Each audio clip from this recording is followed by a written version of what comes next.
Hello dear students, hello dear friends. आज हम आपके लिए बहुत ही स्पेशल सा टॉपिक लेकर आए हैं इंग्लिश में। वो है noun and the case. Noun और केस के बारे में बहुत सारे स्टूडेंट को कन्फ्यूजन रहता है। आज हम ये आपका जो कन्फ्यूजन था उसको क्लियर करने की पूरी कोशिश यहाँ पे करेंगे। नाउन और केस क्या होता है, नाउन और केस की जो टेबल होती है केस की, उसके कितने टाइप्स होते हैं केस के, उसे कैसे हम जो है अलग अलग डिफाइन कर सकते हैं, तो उन सब बातें जो है यहाँ पे डिस्कस की जाएगी। तो चलिए अभी देखते हैं। तो नाउन क्या होता है, नाउन आप पढ़ चुके हैं अच्छी तरह से, मैंने नाउन की वीडियो बना चुका हूँ। अब आज हम बात करेंगे केस के बारे में। तो केस क्या होता है, what is case? The relation in which a noun stands to some other word. यानी केस जो है एक रिलेशन होता है जो नाउन को किसी दूसरे वर्ड से जो है बताया जाता है, शो किया जाता है, उसे केस कहते हैं। अब केस के टाइप्स होते हैं, there are 4 types of cases. Case के 4 टाइप्स होते हैं। फर्स्ट आता है आपका, यहाँ पे देखेंगे हम, नॉमिनेटिव केस। फर्स्ट केस जो होता है नॉमिनेटिव केस होता है। एक होता है ऑब्जेक्टिव केस, एक होता है पॉजेसिव केस। मैंने 3 केस यहाँ पे टेबल में लिखे हैं आपके लिए। एक इसके अलावा होता है वोकेटिव केस, उसके मैं अलग से जो है उसको बताऊंगा। इस टेबल के बाद जो है मैं वोकेटिव केस के बारे में आपको बताऊंगा। तो पहले आप ये 3 केस पढ़ेंगे। यहाँ पे देखिएगा नॉमिनेटिव केस क्या होता है। नॉमिनेटिव केस के अंदर सभी सब्जेक्ट्स आते हैं जो सेंटेंस में सब्जेक्ट यूज किए जाते हैं, ठीक है। तो इसके अंदर सभी सब्जेक्ट्स आएंगे, जैसे आप यहाँ पे देख भी पा रहे हैं, I, we, you, he, she, it और दे। ये जो है नॉमिनेटिव केस के प्रोनाउन हैं, ओके। इसके अलावा नाउन भी होते हैं जो सब्जेक्ट के रूप में यूज होते हैं, वे सभी क्या होंगे, वे नॉमिनेटिव केस के अंदर ही आएंगे। या फिर इसको हम सब्जेक्टिव केस भी बोल सकते हैं, क्योंकि these words are used as a subject in a sentence. किसी भी सेंटेंस में सब्जेक्ट के रूप में यूज किए जाते हैं, इसलिए इनको हम सब्जेक्टिव केस या नॉमिनेटिव केस कहते हैं। नंबर 2 पे आपका आता है ऑब्जेक्टिव केस।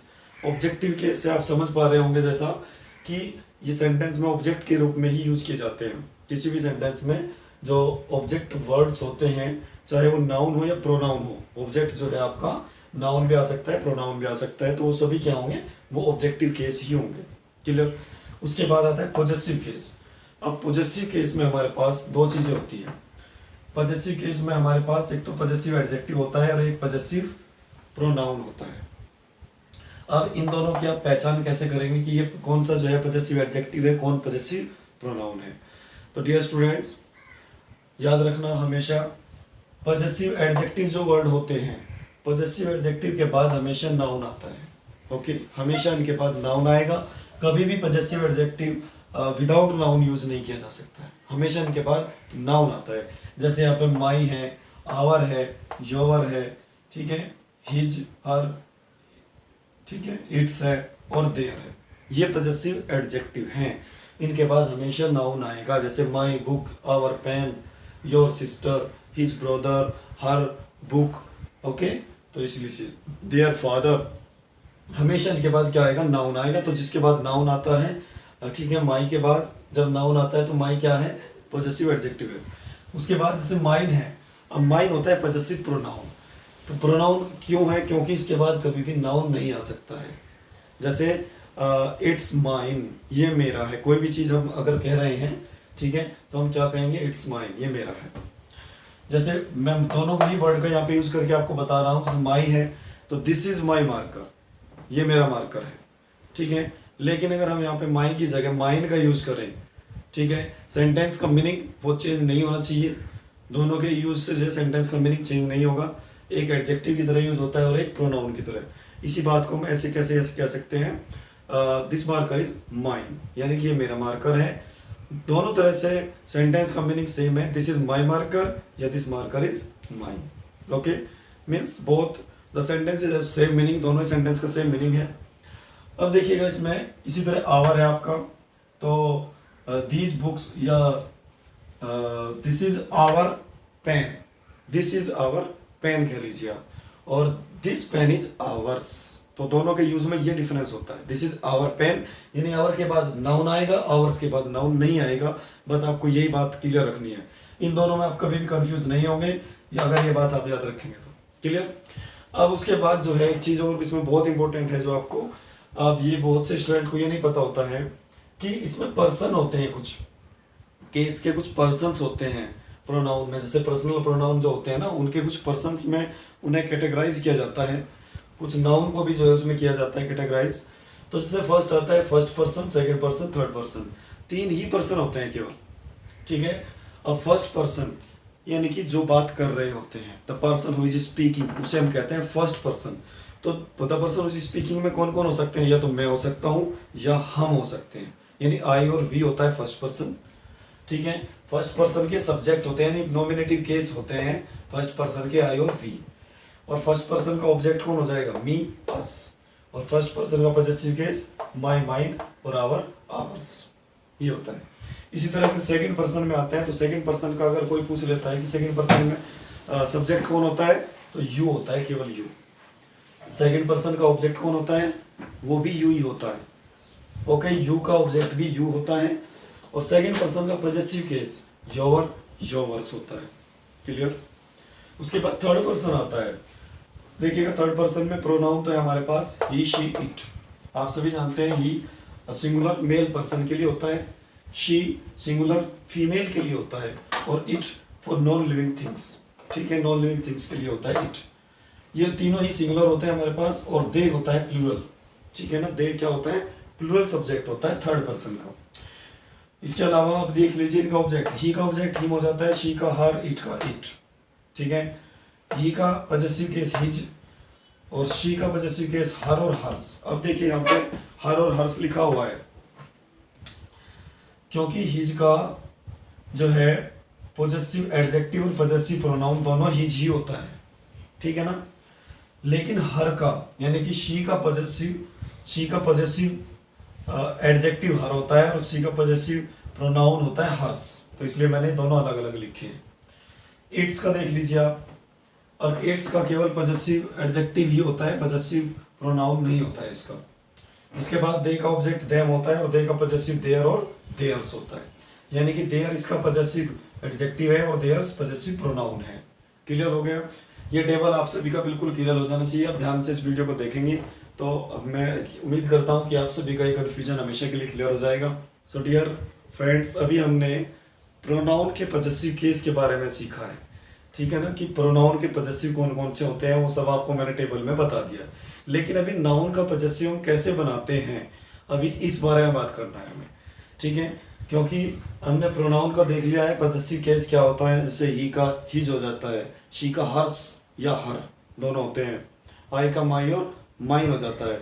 लेकिन आप जो हमारे पास जो पॉजेसिव नाउन होते हैं, सॉरी जो नाउन होते हैं, उनका पॉजेसिव केस कैसे बनाएंगे, अभी उसके बारे में बात करते हैं।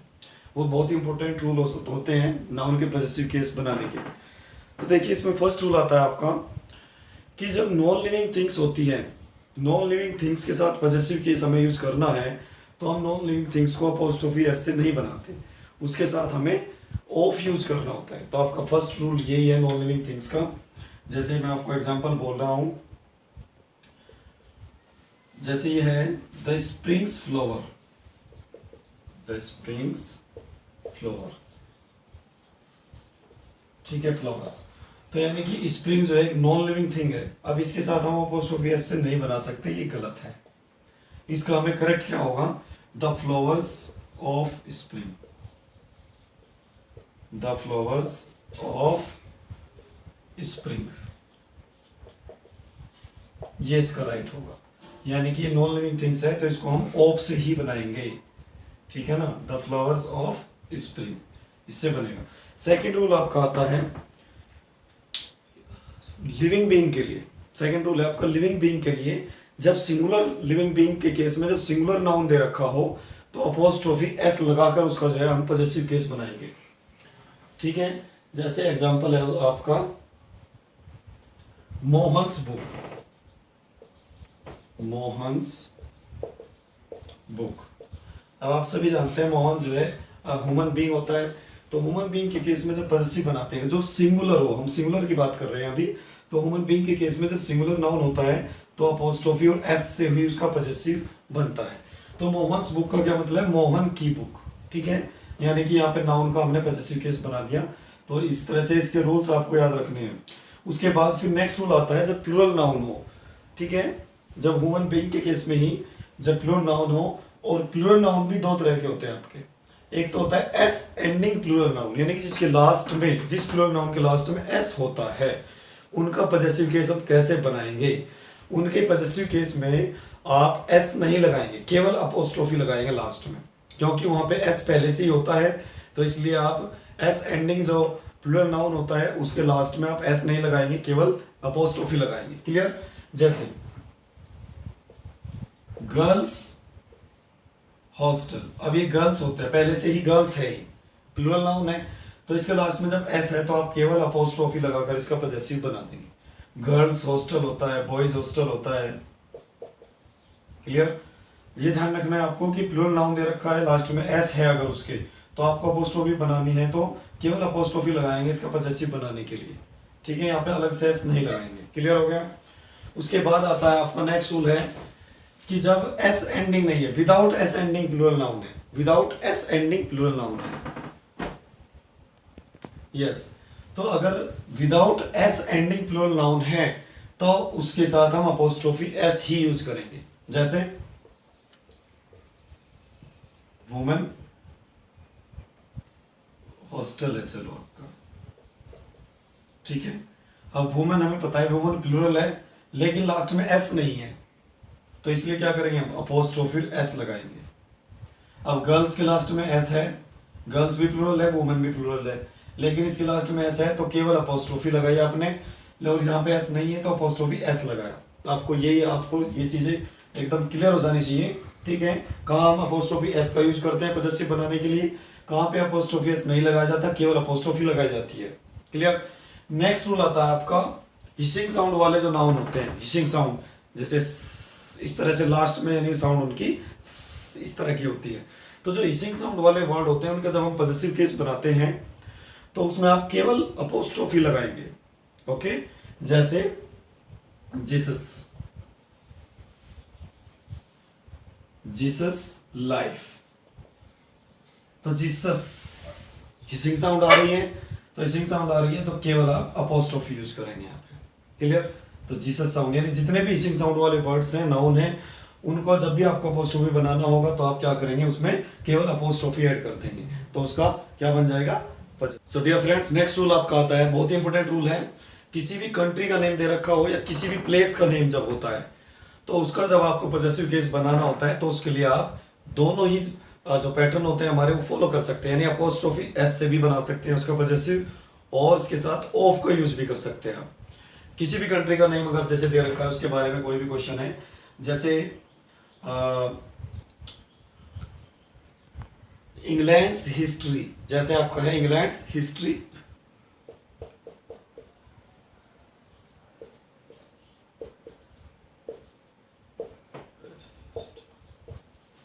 या फिर इसको आप द हिस्ट्री ऑफ इंग्लैंड भी लिख सकते हैं, द हिस्ट्री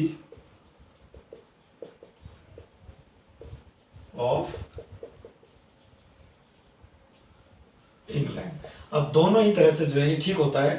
ठीक है, इंग्लैंड हिस्ट्री यानी अपोस्ट्रोफी एस यूज कर सकते हैं आप, क्योंकि ये कंट्री का नेम है। किसी भी कंट्री का नेम हो या प्लेस का नेम होता है तो जब आप उसका पॉजेसिव केस बना रहे हैं तो आप वहां पे अपोस्ट्रोफी एस का यूज कर सकते हैं या फिर ऑफ यूज कर सकते हैं, ऐसे the history of England. Clear.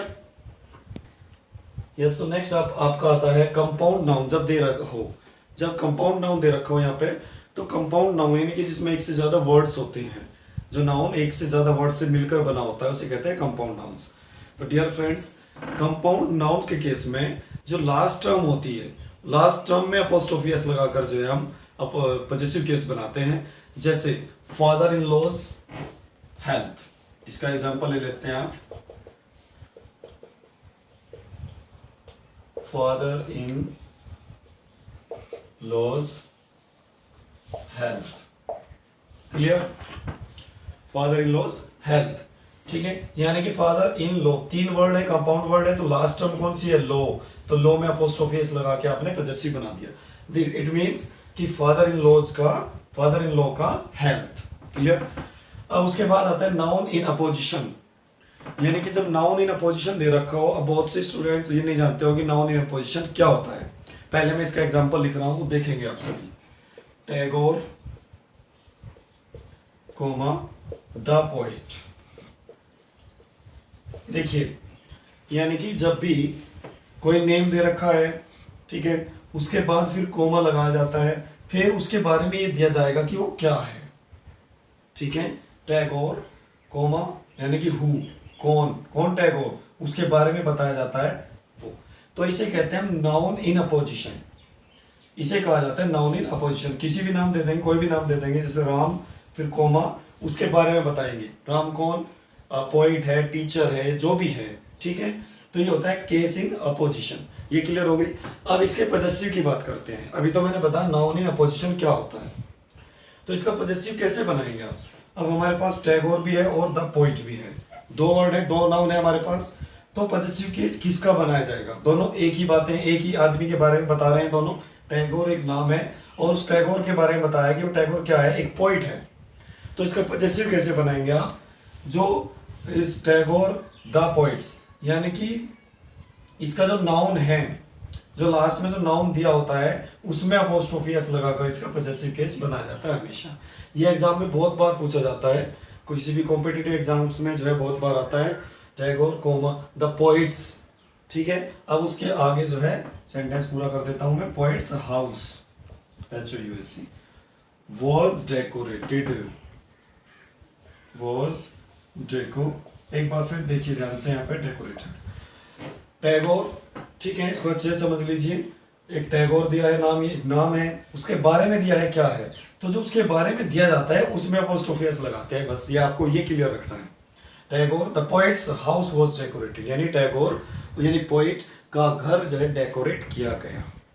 तो नेक्स्ट रूल आपका आता है, जब दो नाउन एंड से जुड़े हुए होते हैं, कोई भी दो नाउन जब एंड से जुड़े हुए हैं और उनके बीच में क्लोज रिलेशन है, यानी कि वे एक ही फैमिली के हैं। ठीक है, क्लोज रिलेशन अगर उनके बीच में दे रखा है, तो केवल जो लास्ट में जो नाउन आता है, दो नाउन है ना एंड से जुड़े, तो एंड के बाद वाला जो नाउन है उसमें अपोस्ट्रोफी एस लगाकर आप उसका पजेसिव केस बनाएंगे। जैसे एग्जांपल है यहाँ पे, mister Lal and brothers, mister Lal and brothers jewellery. Clear, यानी mister Lal and brothers, mister Lal और उसके भाई, उनकी ज्वेलरी। तो अपोस्ट्रोफी एस कहां पे आएगा, एंड के बाद जो नाउन है कौन है, ब्रदर, तो ब्रदर के बाद apostrophe S, mister Lal and brothers jewellery. Clear हो गया। उसके बाद इसी में ही एक रूल ये भी है कि अगर दो नाउन एंड से जुड़े हुए हैं और उनके बीच में क्लोज रिलेशन नहीं है, ठीक है ना, अगर वे दोनों अलग अलग हैं, तो फिर जो हम अपोस्ट्रोफी एस लगाते हैं वो दोनों ही नाउन के बाद आएगा। जैसे एग्जांपल देखो, एग्जांपल नंबर 2 है शेक्सपियर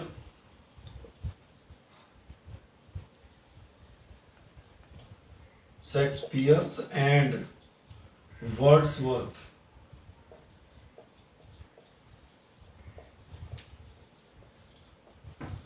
पोएम, दोनों ये पोइट के नेम लिखे हैं मैंने। अब दोनों ही हमें पता है कि दोनों के बीच में क्लोज रिलेशन नहीं है, किसी फैमिली से बिलोंग नहीं करते हैं, दोनों अलग अलग हैं। तो इसीलिए क्या होगा, शेक्सपियर के बाद भी अपोस्ट्रोफी एस एंड वर्ड्सवर्थ के बाद भी अपोस्ट्रोफी एस। ठीक है, यानी कि शेक्सपियर की पोएम और वर्ड्सवर्थ की पोएम।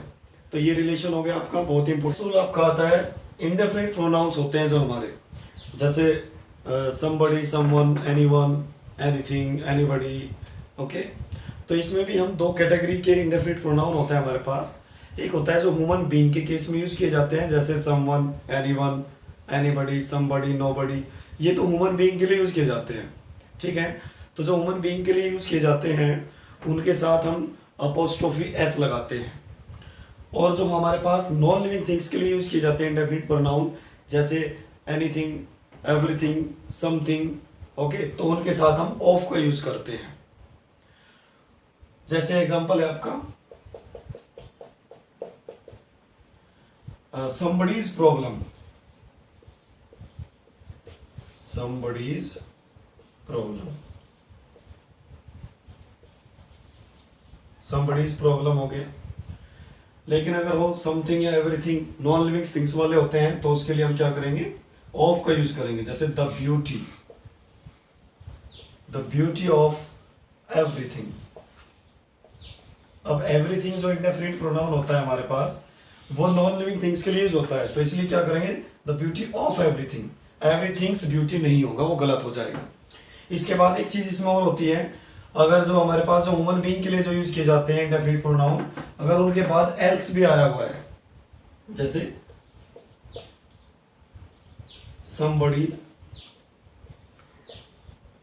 somebody else, अगर somebody else यानी कि somebody, anybody, everybody, ठीक है ना, या someone else, अगर ये आया हुआ है someone के बाद, इंडेफिनिट प्रोनाउन के बाद अगर else आ जाता है, तो फिर पॉजेसिव बनाने के लिए हम else में अपोस्ट्रोफी s लगाएंगे, ऐसे somebody else advice।